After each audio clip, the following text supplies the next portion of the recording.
Welcome to the Answers for Elders radio show. Meet the trusted experts who will give you straight answers and will help guide you on the path of later life care. Now, here's your host, founder, caregiver, and CEO, Suzanne Newman. And welcome back, everyone, to Answers for Elders Radio Network. And I'm here with Alexis Bonoff from the Alzheimer's Association. And Alexis and we are talking about resources of the Alzheimer's Association, as you are the program director here in Washington State. And there are Alexises all across the USA that do similar things that you do. And most of it is funded through the walks, through sponsorships of the walk. Answers for Elders is a huge sponsor, and we are very, very proud to be able to be, a partner with the Alzheimer's Association for all the things that you do. And obviously, you also have volunteers and a lot of individuals, I think, that may have a family member that passed, may have information. It's just a wonderful way to celebrate them every day. There's a lot of people out there that might think, I would like to help to volunteer in some way. How can people do that, Alexis? There's a lot of different ways you can volunteer. We have volunteers that show up just for walk day, so just kind of a one day off. Mm-hmm. We have volunteers who work with the walk committee all year long.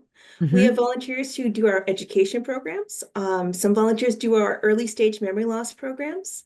We have volunteers who are advocates. They go to state capitals, they go to Washington, D.C., and advocate for the federal government and the local government to keep supporting our research and to keep supporting our programs.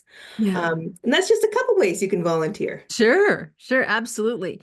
And really, I think what I have learned, my experience, is that whatever you want to do, they'll find a place for you. And I think that's the thing. It's like, I'd like to do something, a special project, or I would like to go help Alexis with doing community events, or I would like to schedule community events. I'd like to work and do brown bag lunches in for caregivers in corporations. There's a place for you if you want to volunteer. Is that true? That's correct. You give us your time, we'll give you a job to do. For sure. Yeah, absolutely. And a lot of that has to do with, obviously, if you have a friend or family member, there's a lot of resources out there that are available, to you as a friend to help pass on. And certainly being a volunteer is one level, but it's also, there's resources that you might be a great conduit for. Is that correct? Yes, and spreading the word, it's those concentric circles, just getting the word out in everybody's little way, Yeah, absolutely. Well, and so if somebody wants to be a volunteer, how can they do that? Well, I'd say head to our website, and that would be alz.org/volunteer. And you can, again, put in your zip code and see what they might need in your area. And either talk to somebody like me or talk to a colleague who might be doing something different. And you don't have to just pick one lane. You can volunteer in a lot of different places. Absolutely. And we are honored to work with the Alzheimer's Association, and all of the resources that you provide. We touched, before we end this segment, I want to talk just briefly about clinical trials. We have moved into treatment, which to me is a huge step. This year, finally, there is light. There is towards a cure. And that is through clinical research. And of course, on our platform with podcasts, if you know of someone that has been recently diagnosed, we have some incredible podcasts out there of doctors that are at the forefront of this clinical research. And I encourage all of you to find them. Dr. Paul Winter, we have Dr. Khan. There's several of them out there that are really amazing at the forefront of research. So tell me a little bit about how people can find this kind of stuff. It's super easy. So you just go to our website, alz.org/trial match.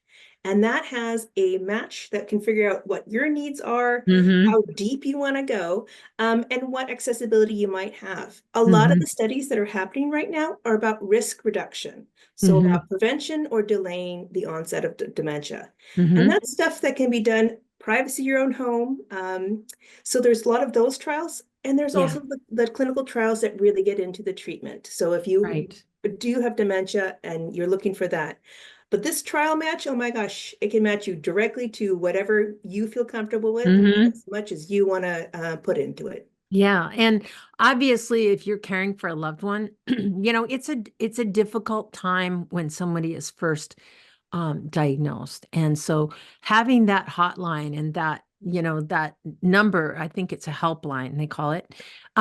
Again, what is the number again that people can call? It's 1-800-272-3900, and it's 24/7. Call it anytime. That is so cool. That's so cool. And what are some just really basic advice if you have a friend or family member that's been diagnosed? What's the number one thing you could do today to support them? I'd say get a little more information, whether that's go to the website, attend one of our education programs, call the hotline, just educate yourself a little bit more.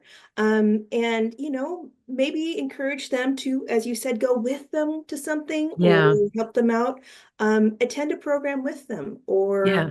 uh, make sure that they have the same resources that you have found as well.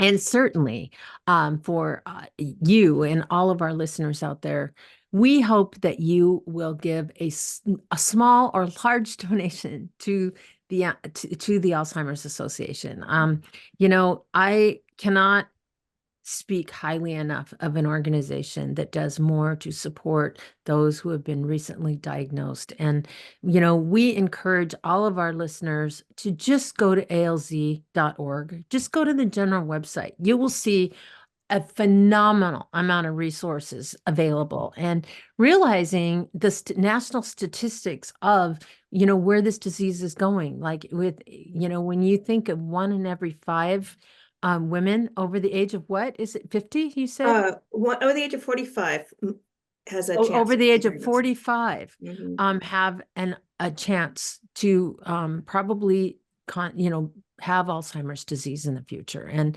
we're talking about, if it hasn't affected your life yet, it will. And that's the thing that I keep saying. There will be someone in your life that you love, or yourself, that will have a diagnosis like this. And to have the resource like the Alzheimer's Association, we appreciate it. So thank you so much for being on this show this week, Alexis. Thank you for having me. Let's work together and help fund a cure in supporting the Walk to End Alzheimer's this year, and learn more and donate by visiting alz like zebra.org, or just call 800-272-3900. That's alz.org or 800-272-3900.